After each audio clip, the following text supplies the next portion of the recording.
Magandang gabi, pambungad sa ating newscast. Binalaan ng komite ni Senator Riza Ontiveros si suspended Bamban Tarlac Alice Go na isa-cite in contempt kung muli nitong iisnabi ng supina ng Senado. Hindi kasi sinipot ni Go ang Senate inquiry sa gitna ng panibagong katanungan hinggil sa kanyang katauhan. Kaduda-duda kasi ngayon ang dokumentong galing sa National Bureau of Investigation. Ukol sa dalawang Alice Leal Go. May balitang A to Z si Ian Maghanon. Mayor Alice, or should I say, Guo Huaping, if you do not honor the subpoena, I will cite you in contempt.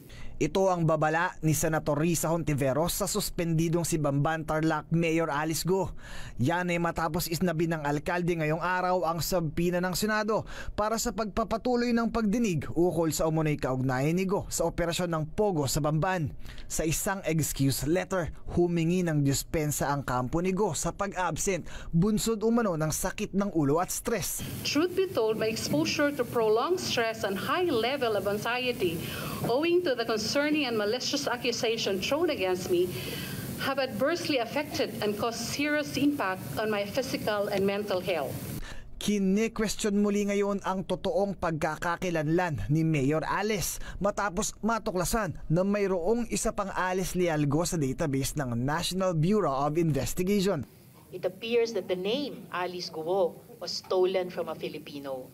Hindi lang citizenship ang ninakaw, pati identidad ng isang kababayan natin. Sa record kasi ng ahensya, magkapareho ang dalawang Alice Leal Go mula sa buong pangalan, birth date, pangalan ng ina sa pagkadalaga at civil status, maliban na lang sa litrato at date ng clearance.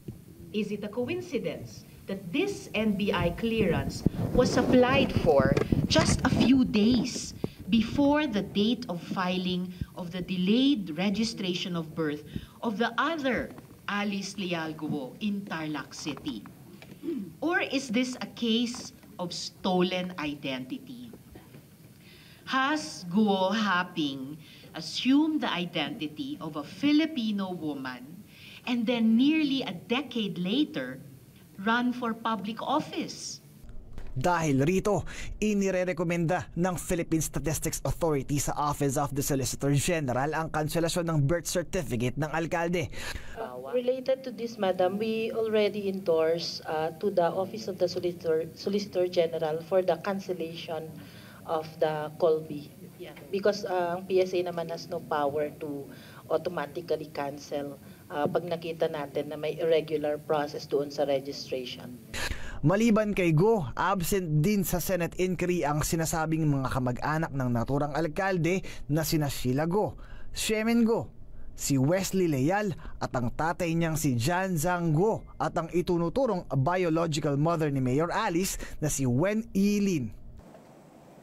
Sa ngayon ay humiling na ang komite ni Senator Riza Ontiveros sa National Bureau of Investigation na imbestigahan ang mga thumb mark ni Bamban Mayor Alice Go at ang isang Alice Leal Go para malaman kung totoo nga bang nagkataon lang na pareho sila ng pagkakilanlan o kaya na may nagkanakawan ng pangalan. Para sa Balitang A to Z, Ian Maghanoy.